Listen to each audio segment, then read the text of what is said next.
많은 현대인들이 두려워하는 질병 중 하나가 암일 건데, 이 암도 췌장암, 유방암, 위암, 간암, 폐암 등등 종류도 굉장히 많은데, 실제로 위암 발병률을 1.19배 높이고 역류성 식도염으로 이어질 확률도 높다고 해요. 위는 당연히 무리할 수밖에 없고, 이런 식사가 지속적으로 반복이 되면 우리 위는 쉽게 지치고 상처를 입게 돼요.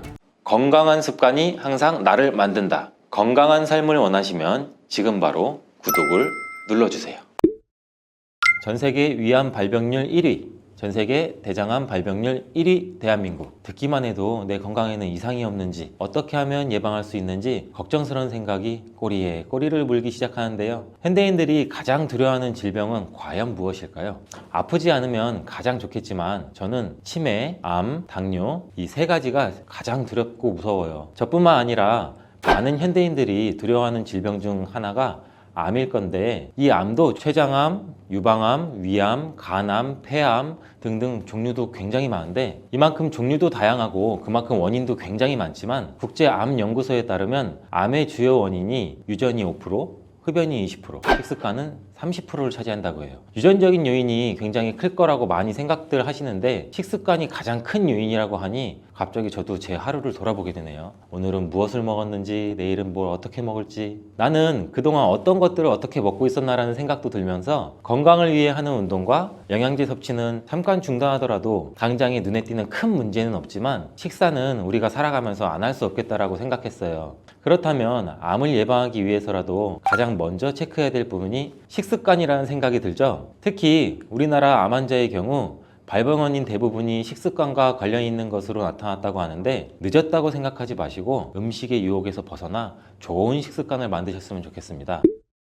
좋은 식습관을 들이기 전에 먼저 나쁜 식습관을 알아보고 개선하는 것이 중요하다고 생각돼요. 암 환자를 만드는 최악의 식습관, 첫 번째를 먼저 알려드릴게요. 바로 육식 위주의 식단입니다. 우리 집은 고기 반찬 없으면 밥을 못 먹어요. 우리 애들은 고기 없으면 못 먹어. 나는 고기 없으면 못 먹어. 혹은 늙어서는 단백질 섭취가 필수야. 힘을 쓰려면 고기를 먹어야 돼. 이런 생각하시는 분들 굉장히 많아요. 근데 이런 분들 주목해 주세요. 육류를 드시는 이유 중 하나가 나이가 들면 근육이 감소하기 때문에 단백질을 섭취해야 우리 몸의 근감소증을 줄일 수 있고 기력 회복에도 좋다고 생각하기 때문일 거예요.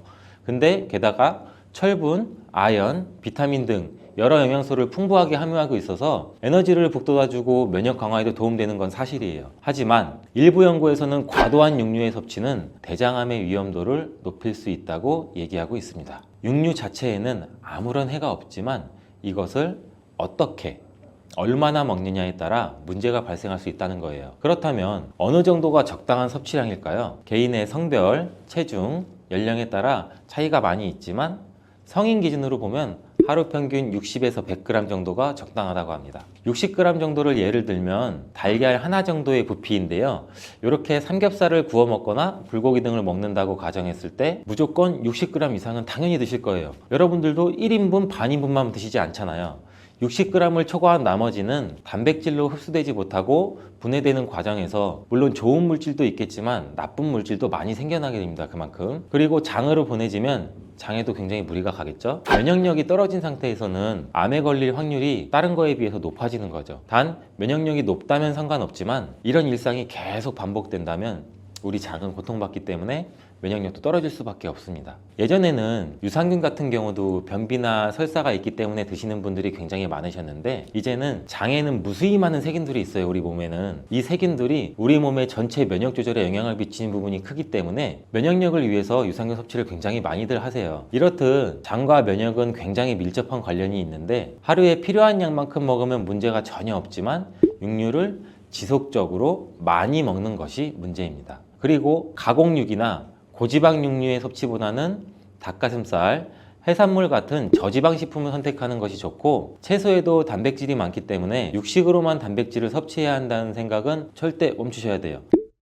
그럼 반대로 암을 예방하는 식습관은 뭐가 있을까요? 자, 식물성 단백질을 많이 섭취하는 겁니다. 우리의 선조는 예로부터 오랜 식문화를 바탕으로 음식에 맞는 소화기관을 가지게 되었는데, 동양인들은 상대적으로 장이 길기 때문에 육식을 하게 되면 음식이 장에 머무르는 시간이 길어서 독소가 많이 생기게 된다고 해요. 그래서 한국인들은 식물성 단백질이 잘 맞다고 하는데, 식물성 단백질은 비교적 적은 지방과 콜레스테롤을 포함하고 있고, 또 비타민, 미네랄, 섬유질, 항산화제 같은 다양한 영양소를 풍부하게 함유하고 있어 암 예방에 매우 유용하다고 합니다. 그리고 식물성 단백질은 대표적으로 우리가 흔히 알고 있는 콩, 견과류, 감자 등등이 있고, 그 외에도 브로콜리, 청경채, 귀리, 토마토, 버섯, 시금치, 생각보다 굉장히 다양한 곳에 단백질이 많이 함유되어 있어요. 또한 미국 국립암연구소에 따르면 콩류를 정기적으로 섭취하는 사람들은 암 발생률이 낮았고 심혈관 질환에도 도움을 준다는 연구 결과도 있습니다. 같은 콩도 어떻게 먹느냐에 따라 단백질의 흡수율이 달라지는데, 가장 편하게 먹는 방법이 우리가 흔히 많이 마시는 두유로 마시거나 두부로 만들어 먹는 건데, 이 방법은 약 65% 정도만 흡수가 되고 나머지는 흡수가 잘 안 된다고 해요. 이 콩을 발효시키게 되면 흡수율이 무려 95% 이상 늘어나기 때문에 된장, 청국장,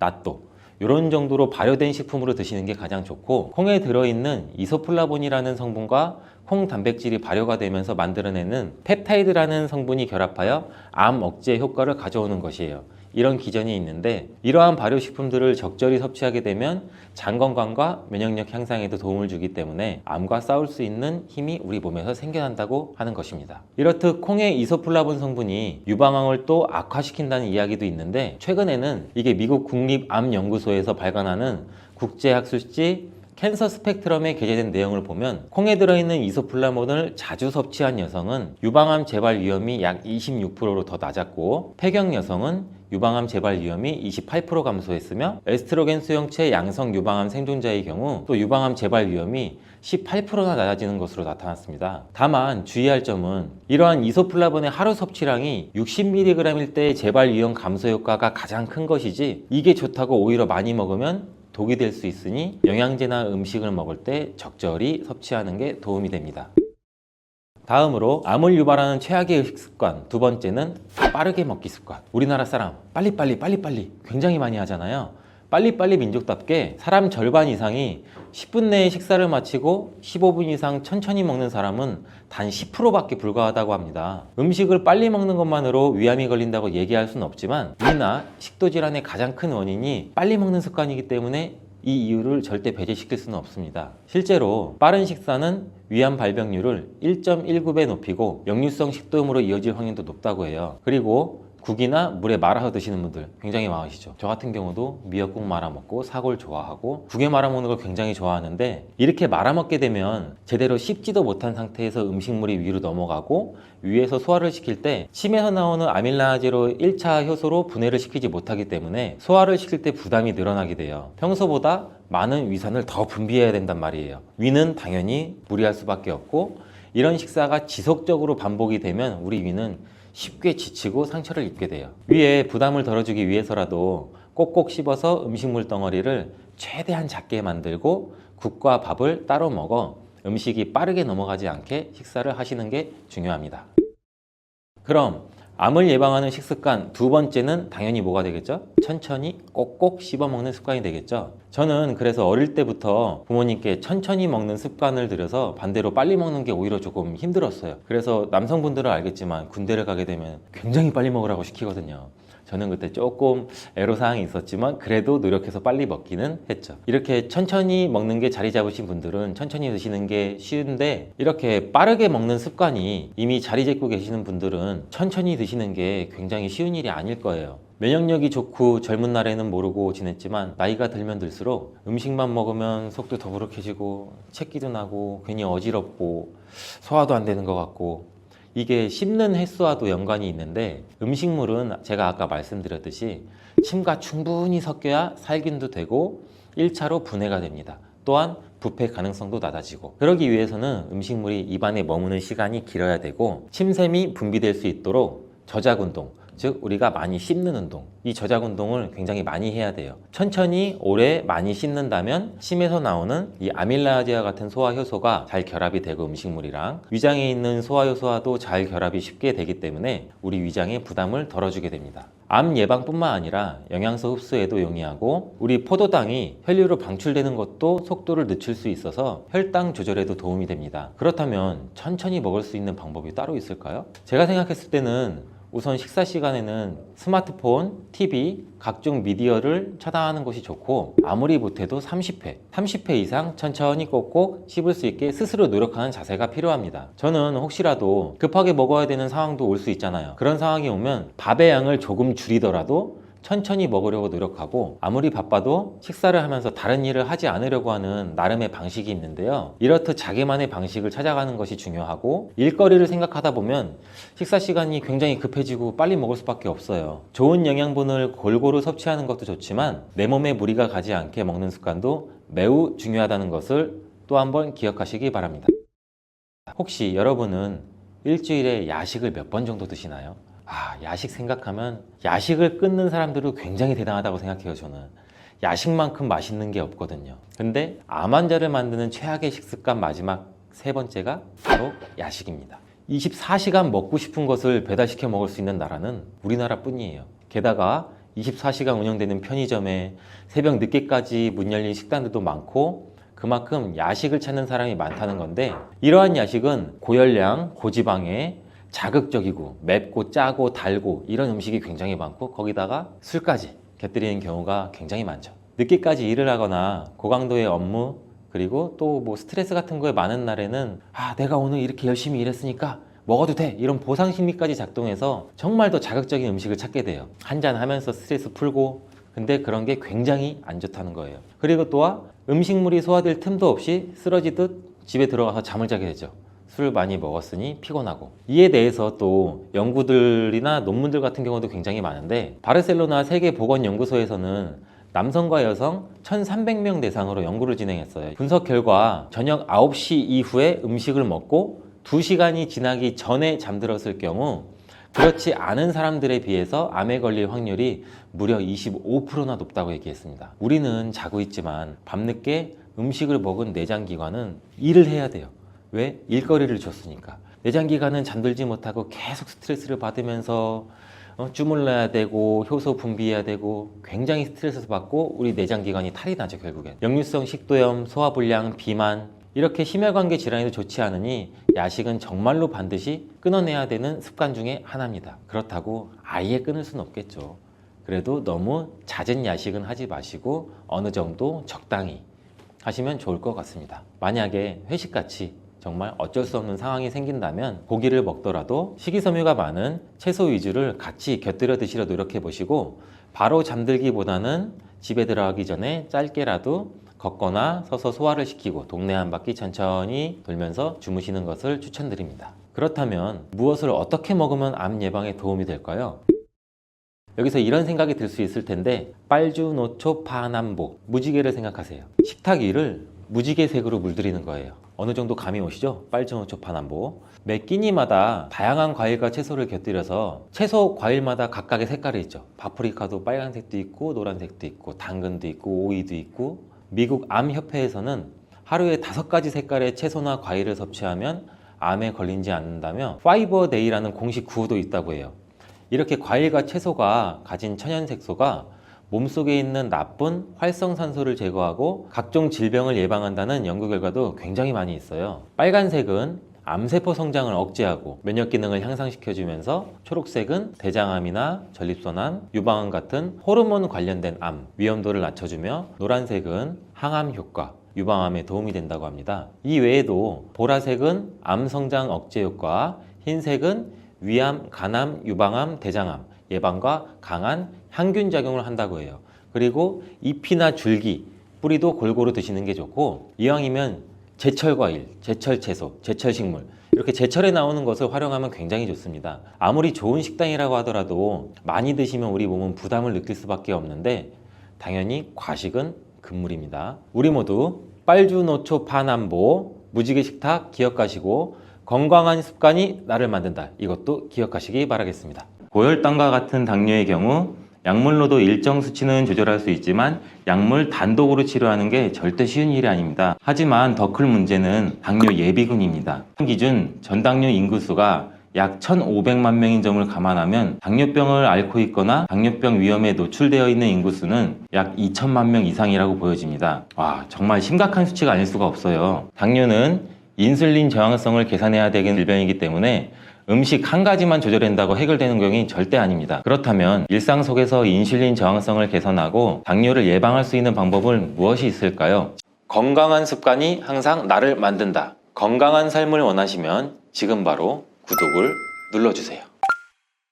혹시 당뇨 대란이라고 들어보셨나요? 당뇨병 환자가 특정 지역이나 국가에서 급격하게 증가하는 현상을 가리키는 말인데요. 식습관, 운동 부족, 생활습관 변화 등 여러 요인에 의해 발생한다고 합니다. 생활습관으로 인해 생기는 병에는 우리가 흔히 알고 있는 만성질환, 성인병이 있습니다. 대표적으로 고혈압, 고지혈증, 당뇨가 있는데요. 여러분들도 정말 많이 들어보셨을 거예요. 고혈압과 고지혈증은 약물 치료로 조절이 가능하지만 고혈당과 같은 당뇨의 경우 약물로도 일정 수치는 조절할 수 있지만 약물 단독으로 치료하는 게 절대 쉬운 일이 아닙니다. 약물요법과 스스로의 평생관리가 필요한 질환이라고 말씀드리는 겁니다. 최근 대한당뇨병학회가 공개한 자료에 따르면 2020년 기준 30세 이상 성인 인구 605만 명이 당뇨 진단을 받았고 이는 2010년에 비해 무려 2배가 증가한 수치라고 하는데요. 즉 30세 이상 성인 인구 6명 중 1명이 당뇨병 환자이고 65세 이상이신 고령이신 분들은 10명 중 3명이 당뇨병 환자라는 이야기입니다. 10년 전 당뇨병 학회에서는 40년 뒤인 2050년에는 당뇨병 환자가 591만 명에 이를 것이라고 전망했지만 10년 만에 2배 가까이 폭증했고 이 수치만 보더라도 당뇨 대란이라는 말이 나올 수밖에 없는 상황인 거죠. 예전에는 40대 이상의 성인이나 노인성 질환으로 알고 있던 당뇨가 식습관의 변화로 20대와 30대에 젊은 당뇨 환자 수가 급증하고 있는데요. 2020년 20대의 당뇨 치료 환자 수가 약 4만 명으로 조사됐는데 이는 2018년도와 비교했을 때 47.7%나 늘어난 것으로 조사되었습니다. 하지만 더 큰 문제는 당뇨 예비군입니다. 당뇨 예비군이란 말 들어보셨나요? 당뇨 전 단계 또는 전 당뇨라고 부르며 당뇨병 진단 기준에는 미치지 않을 뿐 정상적인 혈당 수치보다는 높은 상태를 뜻하는데요. 2020년 기준 전당뇨 인구수가 약 1,500만 명인 점을 감안하면 당뇨병을 앓고 있거나 당뇨병 위험에 노출되어 있는 인구수는 약 2천만 명 이상이라고 보여집니다. 국민의 40% 이상이 당뇨이거나 당뇨 예비군이라는 것이죠. 와, 정말 심각한 수치가 아닐 수가 없어요. 그럼 간단히 당뇨 수치에 대해서 알아보면 건강한 신체의 경우 우리가 공복 혈당은 100 아래를 유지해야 되고 식후 1시간 후 혈당은 170 이하, 식후 2시간 후 혈당은 140 이하를 유지하지만 전당뇨 단계에서는 공복 혈당이 100 이상으로 올라가고 식후 2시간 혈당 또한 140에서 200 사이 정도가 됩니다. 그러나 당뇨 수치가 200이 넘어가는 상태가 어느 정도 지속이 되면 병원에서 더 자세한 혈액 검사를 통해 당화혈색소 측정 같은 당뇨 검사를 받아보시는 게 좋습니다. 앞서 설명드린 것처럼 당뇨 전 단계, 즉 예비군이란 상태는 당뇨병 진단만 받지 않았을 뿐 당뇨 시작 단계라고 보셔야 됩니다. 우리가 이렇게 당뇨로 가지 않기 위해서는 생활 습관을 적극적으로 개선해야 되는데 일상생활 속에서 손쉽게 혈당 관리와 당뇨를 예방할 수 있는 방법들이 많이 있습니다. 이러한 방법을 설명하기에 앞서 많은 분들이 잘못 알고 계시는 상식 2가지를 짚고 넘어가려고 하는데요. 당뇨병 관리법으로 식사량만 줄이면 혈당이 확 낮아진다고 알고 계시는 분들이 정말 많아요. 하지만 무조건 그런 것은 아닌데 비만 당뇨가 아닌 마른 당뇨의 경우 반대로 체중을 찌워야 되기 때문에 식사량을 제한하는 것이 독이 될 수 있고 단순히 약만 줄인다고 제대로 된 혈당 관리가 어렵습니다. 잘못 알고 있는 또 한 가지 정보는 체중 감량을 하면 혈당이 계속 떨어진다고 알고 계시지만 당뇨는 인슐린 저항성을 계산해야 되는 질병이기 때문에 음식 한 가지만 조절한다고 해결되는 경우는 절대 아닙니다. 여기서 인슐린 저항성이란 인슐린이 정상적으로 반응하지 않아 혈당을 낮추지 못하고 혈중 포도당 농도가 계속 상승해서 이 문제를 해결하기 위해서 더 많은 인슐린이 계속 분비되는 현상을 말하는데요. 이 단계에서는 별다른 변화가 없기 때문에 모르고 지내다가 상황이 악화되면 혈당 스파이크로 인한 당뇨로 이어질 수 있기 때문에 인슐린 저항성 개선을 위한 노력이 정말 중요합니다. 그렇다면 일상 속에서 인슐린 저항성을 개선하고 당뇨를 예방할 수 있는 방법은 무엇이 있을까요? 지금부터 당뇨를 부르는 최악의 생활 습관 3가지, 당뇨에서 가장 중요한 혈당 스파이크를 낮추는 현실적인 방법 3가지, 절대 먹으면 안 되는 음식 3가지, 마지막으로 당뇨를 예방할 수 있는 기적의 식재료 2가지를 알려드리겠습니다. 우리가 피해야 할 최악의 생활 습관 첫 번째는 인슐린에게 휴식을 주지 않는 식사 패턴입니다. 우리가 정말 많이 일을 하고 운동을 해도 휴식이 없으면 사람이 많이 지치죠. 우리 몸의 장기도 그렇습니다. 우리 몸은 혈당 조절을 위해 12시간 이상의 공복이 필요한데 많은 사람들의 생활 패턴이 밤 늦게까지 일하거나 깨어있고 음식을 늦게까지 먹게 되고 아침을 먹게 되면 공복 시간이 12시간이 채 안 되는 경우가 많게 됩니다. 휴식을 취해야 하는 대사와 관련된 장기들이 쉬지 못하고 일해야 되기 때문에 쉽게 지치고 인슐린 분비에도 문제가 생기는 것이죠. 식사를 하지 않는 쉬는 시간에는 인슐린 분비도 휴식을 취해야 되는데 중간에 간식을 먹고 또 얼마 지나지 않아 또 식사를 하게 되고 또 간식을 먹고 이런 패턴이 계속 반복되고 결국에는 쉬지 않고 먹는 식습관이 만들어지는 게 문제가 가장 큽니다. 그렇다면 12시간 공복만 지키면 당뇨로부터 우리는 자유로워질 수 있을까요? 절대 그렇지 않습니다. 앞서 말씀드린 것처럼 운동, 수면, 스트레스 이러한 복합적인 생활습관 관리가 정말 중요하게 필요한데 당뇨를 부르는 최악의 습관 2번째가 바로 스트레스 방치와 불규칙한 수면입니다. 많은 분들이 당뇨는 약 잘 챙겨 먹고 나는 음식은 좋은 음식 먹을 거야, 운동으로만 관리하면 된다고 생각해서 수면과 스트레스 관리는 전혀 신경 쓰지 않는데요. 다양한 연구 결과에 따르면 수면은 혈당 조절에 아주 긍정적인 영향을 미치고 우리 몸의 호르몬 분비와 신진대사에 직접적으로 연관이 있다고 합니다. 깊은 수면 단계에서는 인슐린이 정말 효율적으로 작용하지만 수면 부족 상태에서는 코르티솔이라는 성분이 호르몬 분비를 증가시켜 혈당 수치기를 올리기도 하는데요. 이러한 코르티솔이란 우리가 스트레스를 받을 때 분비되는 호르몬의 한 종류입니다. 그럼 스트레스는 어떤 영향을 줄 수 있을까요? 독일의 한 연구소에서는 29세부터 66세 근로자 5,300명을 대상으로 12년간 조사한 결과 연구 진행 중 300명이 당뇨 진단을 받았는데 이러한 스트레스로 고통받는 사람은 그렇지 않은 사람에 비해 당뇨에 걸릴 확률이 무려 45%나 높았다고 합니다. 마지막으로 당뇨를 부르는 최악의 습관은 정제 탄수화물의 과도한 섭취입니다. 우리 흔히 요새 정제 탄수화물이라는 거 굉장히 많이 들어보신 분도 계실 텐데 또 이 단어가 생소하신 분도 많으실 거예요. 이러한 정제 탄수화물이란 식물의 원재료에서 미네랄, 섬유질 등의 영양소를 대부분 제거하고 말 그대로 당분만 남은 상태인데요. 그렇다고 모든 탄수화물이 나쁜 것은 아니에요. 일반 식빵과 통밀빵 섭취 후 혈당 변화를 예로 들어보면 흰빵 섭취 1시간 후 혈당은 200 정도로 나오고 통밀빵은 약 140 정도로 흰빵과 비교했을 때 통밀빵은 혈당이 굉장히 안정적인 편입니다. 당뇨가 있으신 분들은 탄수화물 조절을 가장 힘들어 하시는데 무조건 참다 보면 언젠가는 시국이 폭발하여 과다 섭취를 할 확률이 굉장히 높습니다. 그러니 탄수화물을 단번에 제한하지 마시고 통곡물, 콩, 고구마, 귀리 등 이렇게 비정제 탄수화물로 대체하여 극복하는 것이 좋습니다. 이쯤에서 무엇을 어떻게 먹어야 할까라는 의문이 생기실 것 같습니다. 당뇨 예방, 혈당 스파이크를 낮추는 현실적인 방법 3가지를 제가 지금 바로 알려드릴게요.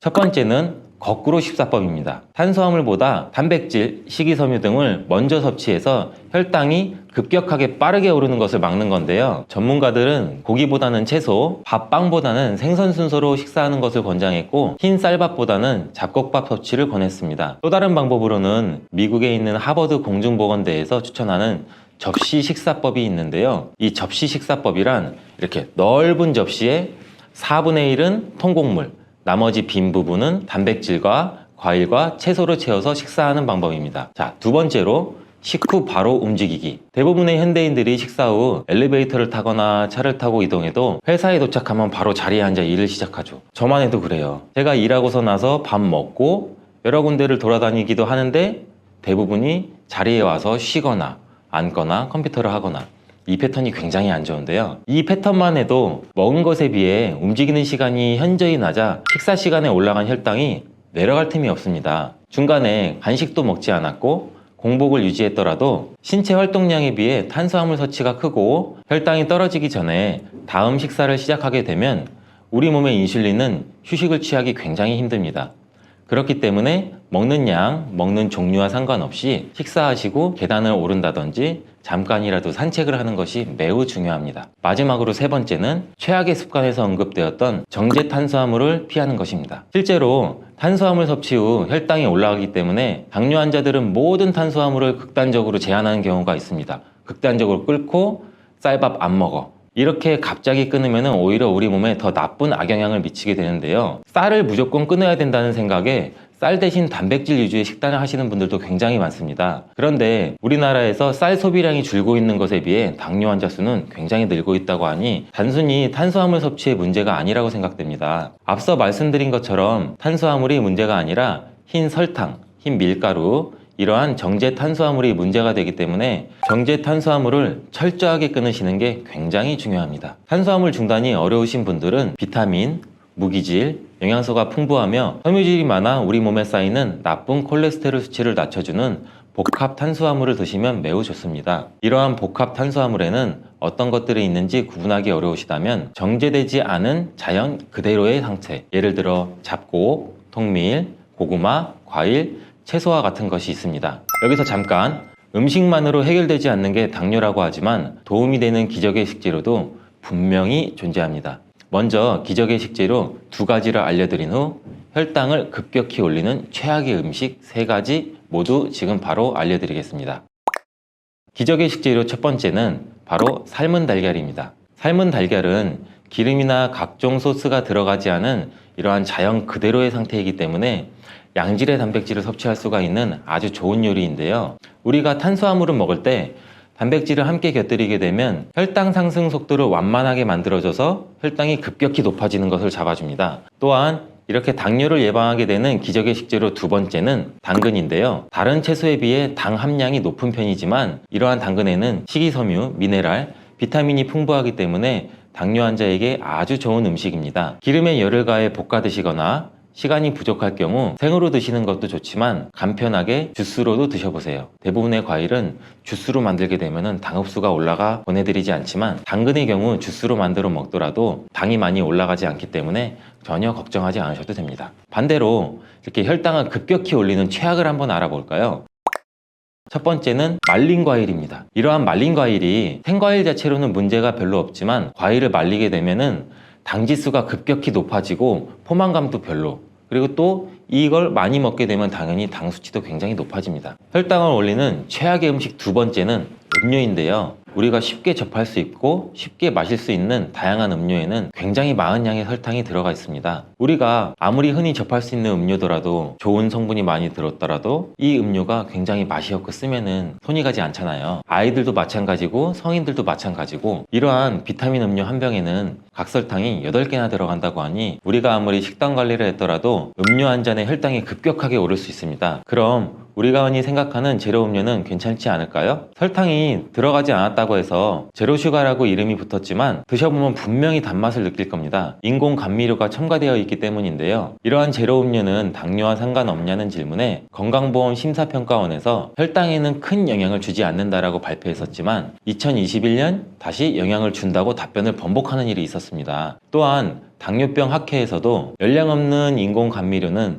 혈당 개선 효과를 보여주지 못했다고 발표했습니다. 마지막 3번째는 어떤 것이 있을까요? 바로 우리가 굉장히 많이 먹고 저도 좋아하는 달달한 믹스커피인데요. 설탕이 안 좋다고 하는 이유 중 하나가 정제된 탄수화물이고 혈당을 급격히 올리기 때문인데 이러한 믹스커피에는 설탕이 약 1.5스푼 정도 들어가 있습니다. 육안으로 봤을 때는 굉장히 적은 양이지만 하루에 믹스커피 여러 잔을 마시거나 꾸준히 마셨을 때는 혈당에 영향을 끼칠 수가 있기 때문에 카페인 섭취를 위함이라면 아무것도 첨가되지 않은 아메리카노를 추천드립니다. 이렇게 우리 몸을 지키기 위한 습관과 음식에 대해 알아보았는데요. 모두가 똑똑하고 현명한 생활 습관과 식습관으로 건강한 하루하루를 보냈으면 좋겠습니다. 증상이 심해지면 장누수 증후군이라는 질병도 발병이 되고 이런 증상이 나타나면 독소들이 혈액을 타고 돌아다니게 되고 악순환이 반복이 되는 거죠. 그래서 장이 안 좋아지면 피부에 염증도 일으킬 수가 있고 아토피와 같은 면역력이 이제 과잉되거나 면역력의 불균형 증상을 일으킬 수 있게 되는 거죠. 이렇게 사과를 드시면 이런 증상을 예방해 장이 건강해져 피 노화를 촉진시키기도 하는데 이러한 활성산소를 제거해 주는 게 우리가 흔히 알고 있는 항산화 영양제라고 해요. 그 항산화 영양소도 건강한 습관이 항상 나를 만든다. 건강한 삶을 원하시면 지금 바로 구독을 눌러주세요. 매일 사과 한 개를 먹으면 병원에 가지 않아도 된다는 말은 많이들 들어보셨죠? 그만큼 사과가 갖고 있는 효능이 굉장히 많은데, 사과는 그만큼 우리 몸을 건강하게 하는 많은 영양소가 들어있습니다. 사과는 꼭 아침에 먹어야 돼, 엄마가 일어나면 아침에 사과 먹고 가, 이런 거 많이 하시죠? 꼭 아침에 먹어야 된다고 하는 사람들도 많은데 그 말이 정말 사실일까요? 정답은 그렇지 않다입니다. 그 이유를 보면 사과에는 신맛, 상큼한 맛이 나죠. 바로 사과 안에는 유기산이 풍부하기 때문인데, 그래서 유기산 때문에 신맛이 나는 것이에요. 이 유기산은 우리 몸에 이로운 정도 있지만 평소에 속쓰림이 자주 있거나 위염, 식도염이 있는 분들이 아침에 공복에 사과를 먹게 되면 우리 몸의 위 점막에 심한 자극을 줄 수 있어요. 빈속에 안 그래도 속이 쓰리신 분도 많은데, 음식물이 있을 때 위 안에서 위산이 분비되고 위액이 분비돼야 중화가 되면서 우리 위도 코팅이 되고 건강한데, 음식이 없을 때 위산이 분비되면 오히려 위벽을 깎아먹게 되는 효과를 나타내거든요. 그래서 평소에 위가 약하거나 위염이 있으신 분들, 역류성 식도염이 있으신 분들, 이러신 분들 같은 경우에는 공복에 사과를 드시는 게 오히려 독이 될 수가 있습니다. 또한 마늘과 파 같은 음식은 열을 내는 음식이라고 하면, 우리 사과는 우리 몸을 차갑게 하는 과일이라서 몸이 찬 분들은 사과를 드실 때 또 주의를 하셔야 돼요. 위염 같은 증상이 있는 분들은 공복에 사과를 드시면 사과가 소화도 되지 않고 설사를 하게 될 가능성도 높고, 평소에 아랫배가 차거나 손발이 차서 수족냉증에 걸리신 분들도 많으시고 혈액순환도 안 되고, 또 생리기간 중에 있으신 여성분들도 사과를 드실 때는 주의하셔야 됩니다. 이런 분들이 사과를 드실 때는 아침에 공복보다는 아침 식사 후에 드시는 게 좋고, 사과를 보관할 때도 보통 냉장고에 보관했다가 차게 해서 꺼내 드시잖아요. 냉장고에서 꺼낸 사과를 바로 드시면 시원하고 아삭해서 맛있죠.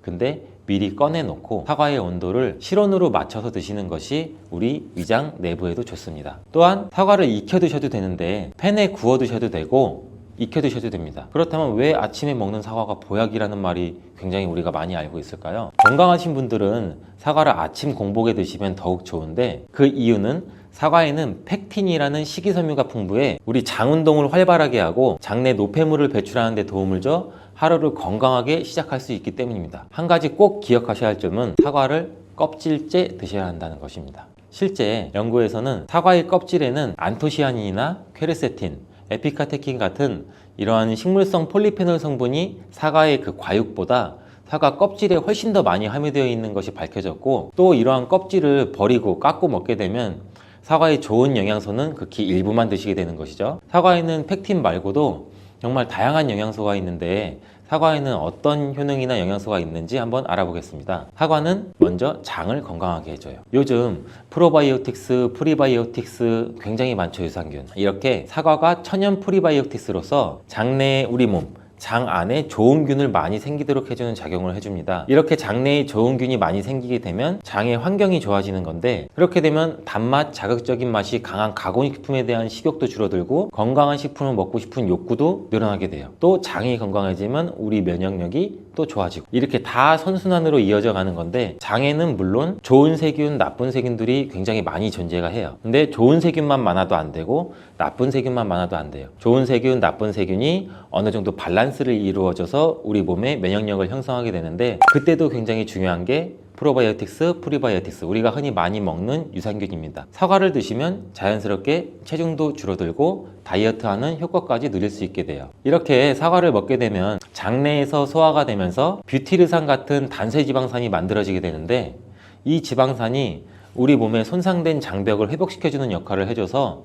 우리 장이 건강해지는 거예요. 장벽을 회복시키는 것이 중요한 이유가, 우리 장벽이 손상되면 손상된 곳에 독소들이 하나하나씩 침투가 되게 되고, 증상이 심해지면 장누수증후군이라는 질병도 발병이 되고, 이런 증상이 나타나면 독소들이 혈액을 타고 돌아다니게 되고 악순환이 반복이 되는 거죠. 그래서 장이 안 좋아지면 피부에 염증도 일으킬 수가 있고, 아토피와 같은 면역력이 이제 과잉되거나 면역력의 불균형 증상을 일으킬 수 있게 되는 거죠. 이렇게 사과를 드시면 이런 증상을 예방해 장이 건강해져 피부도 탄력 있게 밝아지게 하는 효과도 있고, 사과 속의 풍부한 펙틴이 아까 장 운동도 활발하게 한다고 말씀드렸잖아요. 그렇게 되면 암을 유발할 수 있는 물질들이 장내에 오래 머물지 못하고 결국 대장암의 발병률도 서서히 줄어들게 되죠. 그리고 사과는 혈관도 깨끗하게 해주는데, 혈관을 깨끗하게 해주면 뇌졸중, 고혈압, 심근경색 그런 혈관 질환도 같이 예방할 수 있게 되고, 혈관에 활성산소가 많아지게 되면 혈전이 생겨 혈액순환을 방해하기도 하고 혈관세포를 손상시켜 노화를 촉진시키기도 하는데, 이러한 활성산소를 제거해주는 게 우리가 흔히 알고 있는 항산화 영양제라고 해요. 그 항산화 영양소도 사과에 들어있다는 것을 알고 계시면 좋을 것 같습니다. 또한 이러한 활성산소를 제거해서 혈전이 생기는 것을 억제하는데 가장 큰 역할을 하는 게 플라보노이드 계열의 루틴이라는 성분인데, 이 루틴이 사과에 굉장히 많이 들어있어요. 또한 사과에는 칼륨도 굉장히 많이 함유되어 있어서, 칼륨은 혈관 내에 나트륨을 몸 밖으로 배출해주는 역할을 해요. 나트륨은 수분을 흡수하는데 칼륨이 부족하면 나트륨도 배출되지 않습니다. 이 나트륨은 혈압이 상승하며 혈관에 노폐물을 쌓이게 만드는데, 사과를 섭취해서 칼륨을 공급해주면 혈압도 방지할 수 있고 노폐물을 배출시켜주는 역할도 같이 할 수 있습니다. 또한 이러한 칼륨은 혈관을 확장시키는 작용을 해서 혈액순환도 원활하게 하고 심장박동도 안정시키고 심장의 기능도 강화하는 데 도움을 줄 수 있는 성분이에요.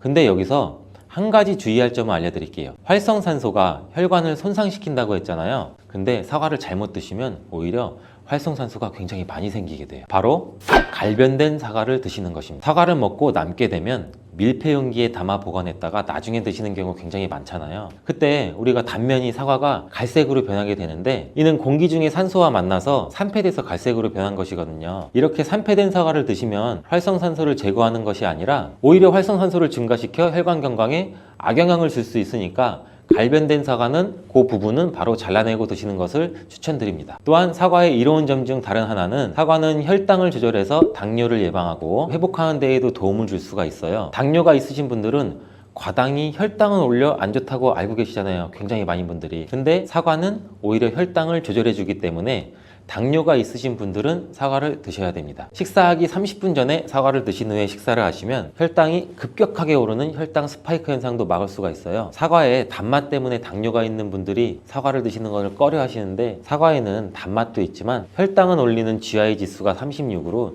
혈당 지수가 낮은 과일이에요. 근데 혈당 지수가 높은 과일이 뭔지 아세요? 수박은 다른 거에 비해서 혈당 지수가 높기 때문에 당뇨가 있으신 분들은 조금 조심해서 드시면 좋을 것 같습니다. 실제로 대학 연구팀에서 실험한 것을 발표했는데, 건강한 사람을 대상으로 쌀밥만 먹은 경우랑 30분 전에 사과를 먹고 쌀밥을 드신 경우를 비교를 했을 때 혈당이 쌀밥만 먹은 경우보다 50% 정도로 떨어지는 것도 확인이 된 실험도 있어요. 당뇨가 있는 분들도 이제 안심하시고 식사 후에 드시지 말고 반드시 식사 30분 전에 꼭 사과를 드시고 식사를 하시길 바랍니다. 한 가지 주의할 점은, 사과를 갈아서 사과 주스로 드시게 되면 오히려 흡수가 빨라 혈당을 올릴 수가 있으니 사과를 껍질째 씹어서 천천히 드시는 게 좋을 것 같습니다. 또한 사과의 다른 효능 중 한 가지는 기관지도 깨끗하게 청소해주는 효능도 있어요. 사과에는 양파와 마찬가지로 퀘르세틴이라는 성분이 풍부하게 함유되어 있는데, 이 성분은 호흡기 점막에 생기는 염증을 가라앉히고 예방하는 효과도 있어요. 퀘르세틴 영양제도 있는데, 이 퀘르세틴 영양제가 아이들 비염, 기관지염 이런 쪽을 개선시킨다고 많이들 이제 광고도 하는데, 이처럼 퀘르세틴이 우리 몸에 있는 염증도 굉장히 많이 잡아주거든요. 이런 물질들이 사과 속에도 같이 함유되어 있다는 것을 기억하시기 바라겠습니다. 그리고 폐기관지에 모세혈관도 튼튼하게 만드는 걸 도와주고, 천식이 있거나 기관지가 약한 분들이 미세먼지 때문에 기침이 많이 나고 목에 가래가 많이 낄 수가 있는데, 이런 분들도 사과를 꾸준히 드시면 호흡기가 부드러워져 불편함도 많이 해소할 수 있게 됩니다. 한 연구에서는 매주 4개에서 5개의 사과를 먹는 가정의 자녀가 매주 1개 이하의 사과를 먹는 가정의 자녀보다 천식에 걸릴 확률이 50% 정도나 낮았다고 발표한 적도 있고, 사과가 그만큼 천식과 호흡기 건강에 좋다는 것이 증명된 거죠. 이렇게 좋은 사과도 함께 먹으면 절대 안 되는 음식이 있는데, 바로 궁합이 안 맞는 거예요. 그 음식을 알아볼 텐데, 바로 우유, 요거트, 치즈 이런 유제품류예요. 여러분 놀라셨죠? 유제품이랑 사과를 아침에 굉장히 많은 분들이 같이 함께 드시고 계시는데, 요새 샐러드 같은 것도 많이 드시면서 샐러드에 사과도 넣고 드레싱으로 요거트랑 치즈도 붓고 이러한 경우가 많은데, 유제품과 사과를 함께 드시면 사과의 비타민C가 우유에 부족한 영양성분을 보충해줘서 좋은 것으로 대부분 많이 알고 계시는데, 이런 내용이 전혀 틀린 것은 아니에요. 근데 소화기능이 약하신 어르신분들이나 위염, 식도염 같은 증상이 있으신 분들은 이렇게 드시면 안 돼요. 영상 초반에도 제가 잠깐 말씀드렸듯이, 이런 증상이 있는 분들은 유제품과 사과를 함께 드시면 그 증상이 더욱 악화되는데, 그 이유는 사과의 유기산과 우유에 카제인이라는 성분이 만나게 되면 엉기는 현상이 일어나서 이게 덩어리가 져요. 덩어리가 져서 윗속에 들어가면 위산하고도 만나서 더 큰 덩어리가 형성되고, 그러면 또 당연히 더 큰 덩어리가 형성되니까 소화가 늦어지겠죠. 소화도 힘들어져요. 이렇게 평소 소화가 잘 되고 건강한 사람이랑은 별로 상관이 없는데, 그렇지 않은 분들한테는 소화불량과 대장염도 일으킬 가능성도 있고, 이게 지속적으로 반복이 되면 대장암이 생길 수도 있죠. 장 건강이 중요한 이유는 이 장은 정신 건강에까지 영향을 주기 때문인데, 행복 호르몬이라고 불리우는 세로토닌 많이 들어보셨죠? 이 세로토닌의 95%가 장에서 만들어지기 때문에 장이 건강해야 행복감이 또 올라갈 수 있어요. 여기서 또 하나, 절대 드시면 안 되는 것이 바로 사과 씨입니다. 사과 주스를 만들어 드실 때 씨까지 함께 갈아서 드시는 경우도 굉장히 많이 있는데, 이 사과 씨에는 아미그달린이라는 성분이 함유되어 있어요. 이 아미그달린이 소와 효소와 만나게 되면 이게 시아나수소라는 유독물질로 분해가 돼요. 이 시아나수소는 인체에서 유해한 독성이 굉장히 강한 물질인데, 이걸 섭취하게 되면 두통이나 어지럼증, 구토, 복통 이러한 증상들이 나타날 수가 있고, 심한 경우에는 이게 심장박동에도 영향을 줘서 호흡곤란, 혼수상태 이런 심각한 증상도 나타날 수 있어요. 건강한 성인의 경우에는 사과 한 개에 들어있는 씨의 양에는 뭐 그닥 큰 영향이 없을 수가 있는데, 독성에 약한 어린아이 그리고 연세가 많으신 분들한테는 이런 것도 굉장히 민감하게 반응할 수 있으니까 꼭 주의하셔야 됩니다. 사과는 유독 보여지는 것이 중요한 과일인데, 흠집이 있거나 색상이 좋지 않으면 상품성이 많이 떨어져요. 근데 유독 윤기가 있거나 반짝반짝하고 빨갛고 색상이 짙은 사과는 웬만하면 피하는 게 좋아요. 간혹 유동 파라핀이라는 식품 첨가물을 사용해서 사과 위에 이렇게 이쁘게 보이게 코팅 처리를 한 사과일 수가 있는데, 이 유동 파라핀을 섭취하게 되면 복통과 설사를 일으킬 수 있고 지용성 비타민의 흡수도 감소시킨다고 알려져 있어요. 요새는 이런 일이 거의 없긴 하지만, 혹시나 사과가 너무 윤기가 흐르거나 만졌을 때 약간의 끈적임이 있다면 드시기 전에 살짝 의심 한번 해보시고 껍질을 깨끗하게 세척하고 드시거나 껍질을 벗기고 드시는 것이 안전하겠습니다. 사과와 함께 드시면 보약이 되는 음식도 있는데요, 바로 비트와 당근입니다. 굉장히 유명한 주스 아시죠? ABC가 바로 사과, 비트, 당근, 애플, 비트, 캐럿 이 세 가지를 갈아서 만든 주스인데, 사과, 당근, 비트를 함께 드시게 되면 영양소의 흡수율이 굉장히 증가하고 서로의 시너지를 굉장히 크게 나타내요. 이 서로의 영양소를 보완해줘서 더욱 건강하게 드실 수가 있는데, 또한 식이섬유가 폭발적으로 증가해서 장 운동을 촉진하고 변비 예방도 탁월해져요. 그리고 사과, 당근, 비트 이 세 가지는 모두 강력한 항산화 물질이 풍부해서 체내에 있는 활성산소를 제거해서 세포의 노화도 방지해주고 몸에 활력을 불어넣어 줄 수도 있는 거예요. 함께 먹으면 보약이 되는 음식으로도 고구마도 있습니다. 이 고구마에는 베타카로틴이라는 성분이 풍부해서 항암작용과 함께 면역력도 같이 강화해 주는데 혈관 건강에도 도움을 줄 수가 있어요. 고구마를 드시면 소화가 잘 안 되는 증상도 나타날 수가 있는데, 이게 왜 그러냐면 고구마 속에 함유되어 있는 아마이드라는 성분이 장에서 이상 발효를 일으켜서 가스가 차고 소화불량 증상도 같이 나타나는 건데, 이때 같이 사과와 함께 드시면 사과에 함유된 펙틴이 아마이드의 이상 발효 증상을 억제해서 가스가 차는 증상을 발생하지 않도록 도와주게 돼요. 또한 이러한 사과의 효능 중 하나인 혈관을 깨끗하게 하는 것을 고구마의 베타카로틴이 도와줘서 이 효능이 극대화가 돼서 건강에 정말 좋은 음식 궁합도 될 수 있답니다. 양배추, 사과, 당근 이 주스도 정말 많이 갈아 먹어요. 이 세 가지를 함께 갈아 드시면 정말 좋은 장수식품이 돼요. 당근은 혈액 생성을 촉진시키고 혈액순환을 원활하게 해서 눈 건강을 좋게 하는 효능이 있고, 사과는 피로를 회복시키고 기관지를 촉촉하게 해서 천식을 예방시키는 효과도 있잖아요, 배처럼. 또 세 가지 모두 식이섬유가 풍부해서 장 건강에 정말 좋은데, 장 운동을 촉진하고 변을 묽게 해서 배변 활동에 도움을 주게 되죠. 이 세 가지를 함께 드시면 이런 효능들이 극대화돼서 정말 보약이나 다름없는 음식이 되죠. 그런데 생으로 드시라니까 혹시 농약이 걱정되시기도 하죠. 오늘 영상에서는 양배추가 농약 범벅이라는 소문이 있는데, 정말 양배추가 농약 범벅인지 재배 과정을 한번 살펴보면서 알아볼게요. 양배추를 키울 때 농약을 많이 치는 거는 사실이에요. 여러분, 요즘 많이 드시는 양배추는 과연 어떻게 드시고 계신가요? 양배추가 건강에 좋다는 사실은 다들 알고 계시죠?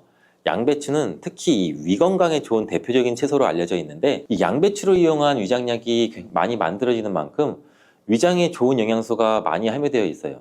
양배추는 위장뿐 아니라 여러 가지 몸에 좋은 효능이 있는 풍부한 성분들이 함유가 되어 있는데, 근데 이런 양배추도 잘못 드시면 오히려 건강에 독이 될 수 있다는 사실 알고 계신가요? 먼저 양배추의 부작용과 양배추의 효능 세 가지, 그리고 양배추와 함께 먹으면 보약이 되는 음식과 먹는 방법까지 양배추에 대한 모든 것을 알려드릴게요. 이 양배추에는 칼륨, 칼슘, 비타민 C, 비타민 U, 식이섬유 정말 많은 성분을 함유하고 있죠. 근데 비타민 C는 들어봤는데 비타민 U? 이건 뭘까요? 사실 비타민 U는 비타민은 아니에요. 비타민 U는 그 S메틸메티오닌이라는 성분인데 궤양 치료에 효과가 좋다는 것이 알려지면서 비타민 U로 불러요. U는 그 궤양에 얼서 그 영어의 첫 글자 U를 가져와서 비타민 U라고 하는 것인데, 성분만 봐도 알 수 있듯이 양배추의 첫 번째 효능이 위장을 튼튼하게 한다는 거예요. 바로 위식도의 염증을 가라앉히는 데 효능이 있고, 위에 염증이 있어 빨갛게 헐어있는 분들이 있는데, 이런 분들은 공복에 명치 끝, 배 윗부분, 명치 있는 부분이 쓰리고 아픈 통증이 발생될 수 있죠. 이런 통증 원인이 염증 때문인데, 이 염증을 비타민 U, S메틸메티오닌이 완화시키는 데 도움을 주고, 비타민 U는 위점막에서 분비하는 호르몬인 이 프로스타글란딘의 생성을 촉진해서 위산으로부터 위벽을 보호해요. 또 위염과 위궤양도 억제해주는 작용을 같이 가지고 있고, 위암이 발생되는 것까지 예방하는 효능이 있죠. 또 비타민 U는 간의 해독작용에 중요한 역할을 하는 글루타치온의 생성을 촉진해서 활성산소를 제거해서 간세포의 손상도 예방할 수 있어요. 그래서 간 기능을 개선하는 데도 도움을 줄 수가 있죠. 사실 이 비타민 U는 십자화과 채소에는 풍부하게 함유가 되어 있어요. 십자화과 채소라면 뭐 양배추, 브로콜리, 배추부 등등이 포함되죠. 100g당 약 비타민 U가 함량이 약 배추에는 39mg, 무에는 11mg, 브로콜리에는 18mg, 양배추에는 무려 46mg로 이 십자가 채소 중에서 가장 많은 함량이 들어있고, 양배추는 부위에 따라서도 비타민 U 함량이 달라져요. 푸른색의 겉잎, 하얀색의 속잎, 그리고 심지로 구성되는데 100g당 겉잎에는 26.1mg, 속잎에는 46.3mg, 심지에는 30.6mg 함유가 되어 있어요. 겉잎보다 속잎에 더 많이 함유가 되어 있죠. 과일은 껍질을 꼭 함께 제가 드시라고 누누이 말씀드렸는데, 양배추는 반드시 겉잎을 드셔야 될 필요는 없겠죠. 양배추의 두 번째 효능은 항암작용을 한다는 거예요. 그리고 양배추에는 항암작용이 뛰어난 글루코시놀레이트라는 성분이 풍부한데, 이 성분은 그 미로시나아제라는 효소에 의해서 설포라판과 인돌3카비놀이라는 성분으로 전환이 돼요. 이 인돌3카비놀은 호르몬의 균형을 조절해주는 효능이 있는데, 특히 에스트로겐 대사에 영향을 미쳐서 호르몬 균형을 조절하는 데 중요한 역할을 해요. 그래서 여성 호르몬 관련 건강 문제에 도움을 줄 수가 있죠. 또한 유방암이나 자궁경부암 발생을 억제하는 기능도 하고, 미국 미시건 주립 연구팀에서 발표를 한 적이 있어요. 실제로 양배추를 일주일에 3회 이상 섭취한 여성들이 일주일에 1회만 섭취한 여성에 비해서 유방암 발생률이 약 72%나 낮은 것으로 보고했고, 또한 글루코시놀레이트는 백혈구와 면역 단백질인 사이코카인 조율 능력이 굉장히 뛰어나서 방광암이나 유방암, 간암 등의 강력한 항암 효과를 보이는 것으로 알려져 있어요. 양배추의 세 번째 효능은 정말 중요한 효능인데, 바로 몸에 진액을 보충해주는 효능이에요. 몸에 진액이 부족하면 아무리 좋은 약을 드셔도 효과를 못 봐요. 온몸 구석구석 질병에 걸릴 가능성이 높아져요. 이 몸의 진액이라고 하면 혈액이나 림프액, 조직액, 음식물 섭취 시 흡수되는 영양물질, 몸 안에 조직에서 분비되는 점액질, 호르몬, 우리 몸의 모든 생명을 유지하기 위해서 필요한 모든 체액이 바로 진액이에요. 몸 안에 수분 같은 것들은 전부 다 진액이라고 보시면 되는데, 이 진액이 몸에 부족하면 여러 증상이 나타나요. 손발도 차고, 저린 경우에 혈액순환이 잘 되지 않아 그런 증상이 나타나게 되고, 혈액순환이 문제가 바로고 혈액순환에 진액이 부족해서 그런 증상이 나타나는 경우도 굉장히 많고, 또 이 수분이 충분해야 손발 끝까지 혈액순환이 원활하게 될 수가 있는 건데, 기관지에 진액이 부족하게 되면 또 당연히 기관지도 건조해지고, 그렇게 되면 외부에서 먼지 같은 이물질이 들어오면 기관지는 다이렉트로 자극을 강하게 느껴 기침이 나고 칼칼하고 목소리도 잘 나지 않은 현상도 나오고, 위에 진액이 부족하면 위장의 조직들이 수축되는 현상으로 또 위축적 위염도 나타날 수가 있고, 심장의 진액이 부족하면 심장에 열이 오르고 심장박동도 빨라질 수 있고, 나이가 들면 또 관절이 점점 뻣뻣해지고 입도 바짝바짝 마르는 증상도 많이 나타나고 있고, 그리고 또 목, 어깨 등의 근육이 뭉쳐 통증이 나타나는 이유도 몸 안에 진액, 수분이 부족하기 때문이고, 굉장히 다양해요. 진액이 부족해서 나타나는 현상들은. 근데 수분이 부족하면 우리는 물을 마시면 해결되지 않을까? 물론 물을 마시면 몸에 대부분 수분이 보충되긴 하지만 대부분 소변이 빠져나가게 되죠. 소변으로. 마신 물이 몸속 구석구석 스며들게 돼서 몸에 진액을 보해주려면 물만 마셔서는 절대 해결이 되지 않아요. 물이 우리 몸에 들어왔을 때 몸속에 잡아들 수 있는 힘이 부족한데 이런 역할을 하는 것이 양배추예요. 양배추는 몸의 진액 보충을 위해 한의학에서 많이 처방하기도 하는데 이 진액을 채우고 뇌를 보호하는 뇌수와 뼛속의 골수를 채워주는 역할도 같이 하는 것으로 알려져 있어요. 이렇게 좋은 양배추도 잘못 드시면 부작용이 발생할 수가 있는데 양배추를 드실 때 주의하셔야 하는 분들 4가지 유형에 대해 알려드릴게요. 첫 번째는 과민성 대장증후군이 있으신 분들이에요. 양배추에 함유된 특정 당분이 가스를 생성하게 되는데 이 과민성 대장증후군이 있는 분들이 양배추를 드시면 장이 팽창되고 복부팽란이 일어나서 설사를 유발하게 될 수도 있어요. 두 번째는 이 위축성 위염, 장상피 화생이 있는 분들이에요. 위장 점막이 위축되어 있고 변성이 심한 경우인데 이런 분들은 양배추가 몸에 잘 맞지 않을 수가 있어요. 이런 분들이 양배추를 드시면 오히려 속쓰림이 심해질 수가 있는데 공복 속쓰림에는 양배추가 도움이 될 수 있지만 식후에 속쓰림이 있으신 분들이라면 또 위장 점막에 문제가 있을 가능성이 있으니 양배추를 적당히 드시길 바라고, 세 번째는 갑상선 기능이 저하된 분이에요. 이런 분들은 양배추를 드실 때 절대 생으로 드시지 마시고 살짝 쪄서 드시길 바래요. 그렇다고 양을 많이 드시면 안 되고 한 번에 드실 때 약 150g 정도로 일주일에 한두 번 정도만 드시기를 추천드려요. 왜냐면 이 양배추에는 고이트로젠이라는 성분이 많이 포함되어 있는데 이 성분은 갑상선의 기능을 방해하게 돼요. 양배추를 지속적으로 드시면 갑상선 문제를 유발할 수도 있죠. 근데 이 고이트로젠에 열을 가하면 이 성분이 비활성화가 되기 때문에 쪄서 드시라는 거예요. 다만 갑상선에 문제가 전혀 없는 분들이라면 양배추를 생으로 조금씩 드시는 것도 괜찮죠. 양배추에는 이 설포라판이라는 성분이 있는데 이 성분은 강력한 항암이나 항산화 작용을 하는 좋은 성분인데 양배추에 열을 가하게 되면 이 성분은 다 사라져요. 그러니 갑상선에 문제가 없으신 분들은 양배추를 그냥 생으로 드셔서 양배추의 좋은 효능을 통해 건강을 챙기시길 바래요. 네 번째는 고혈압이나 뇌경색 등의 문제로 이 아스피린과 같은 혈전 용해제 같은 약을 복용하시는 분들인데, 왜냐면 양배추에는 비타민 K라는 성분이 들어있는데 비타민 K는 지혈작용을 하는 기능이 있어요. 이 지혈작용이 뭘까요? 혈액을 말 그대로 빨리 굳게 만드는 거죠. 근데 이 혈액을 묽게 만드는 약을 드시는 분들이 양배추를 드시게 되면 비타민 K와 충돌하게 되어 복용하시는 약의 효과를 떨어뜨리거나 다른 부작용을 일으킬 수가 있을 가능성이 있어요. 그렇다면 양배추를 드실 때 어떻게 먹는 것이 가장 좋을까요? 정답은 바로 양배추를 그냥 생으로 드시는 게 가장 좋아요. 왜냐하면 비타민 U나 C와 같은 좋은 성분들은 열에 약해서 이 조리 과정으로 인해서 파괴가 되기 때문인데 양배추는 생으로 드시기 참 그래도 어렵잖아요. 그래서 양배추를 생으로 드실 수 있는 방법을 알려드릴게요. 갈아서 주스로 드시면 돼요. 이때 양배추만 갈아 드시면 맛이 굉장히 없잖아요. 양배추와 함께 갈아 드시면 맛도 좋고 보약이 되는 음식 3가지를 제가 바로 알려드릴게요. 저희 집도 아침마다 주스를 정말 많이 갈아서 먹는데 이 양배추, 사과, 당근 이 주스도 정말 많이 갈아 먹어요. 이 3가지를 함께 갈아 드시면 정말 좋은 장수식품이 돼요. 당근은 혈액 생성을 촉진시키고 혈액순환을 원활하게 해서 눈 건강을 좋게 하는 효능이 있고, 사과는 피로를 회복시키고 기관지를 촉촉하게 해서 천식을 예방시키는 효과도 있잖아요, 배처럼. 또 3가지 모두 식이섬유가 풍부해서 장 건강에 정말 좋은데 장 운동을 촉진하고 변을 묽게 해서 배변 활동에 도움을 주게 되죠. 이 3가지를 함께 드시면 이런 효능들이 극대화돼서 정말 보약이나 다름없는 음식이 되죠.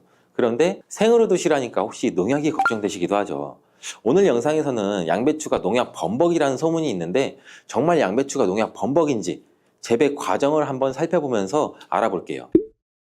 양배추를 키울 때 농약을 많이 치는 것은 사실이에요. 지금 보고 계신 것이 약 40일 정도 된 양배추예요. 모공이 되는 사이즈죠. 이때부터 농약을 많이 치게 돼요. 다음으로 60일 정도 된 양배추이고 이때도 우리가 알고 있는 양배추의 모양은 아니죠. 아직 더 많이 자라야 돼요. 다음은 100일 정도 재배된 양배추예요. 입이 생각보다 크죠. 양배추의 모양은 보통 동그라니 공처럼 생겼는데 이것은 꼭 다른 채소처럼 생겼어요. 120일 정도 되면 이렇게 자라는데 가운데 보이시나요? 가운데 동그랗게 생긴 거 있죠. 이것은 결구라고 하는데 공처럼 생겼다고 해서 결구예요. 이것이 결국 우리가 먹는 양배추인데 이 결구를 겹겹이 싸고 있는 잎이 있기 때문에 농약을 아무리 많이 쳐도 우리가 먹는 양배추에는 농약이 많이 닿질 않아요. 농약뿐 아니라 다른 이물질도 많이 묻지 않는데 양배추에 농약을 많이 쓰는 건 맞지만 보시다시피 농약이 묻은 잎은 다 제거하고 결국 결구만 유통되기 때문에 양배추의 농약은 많이 묻어있지 않아요. 그뿐 아니라 결구가 생길 때쯤이면 벌레가 거의 없기 때문에 농약도 더 이상 치지 않는다고 해요. 이렇게 결구가 생기고 20일 정도 더 키우면 우리가 먹는 양배추 크기가 되는데 이때 양배추를 수확해서 겉에 농약 묻은 잎은 다 잘라내고 깨끗한 결구만 유통이 되는 거죠. 이제 조금이나마 안심하고 양배추를 드셔도 되겠죠. 혹시나 그래도 걱정되신다면 농약은 수용성 성분이기 때문에 양배추를 물에 5분 정도 담가 두었다가 흐르는 물에 씻으면 농약을 제거할 수 있으니 걱정하지 말고 드셔도 돼요.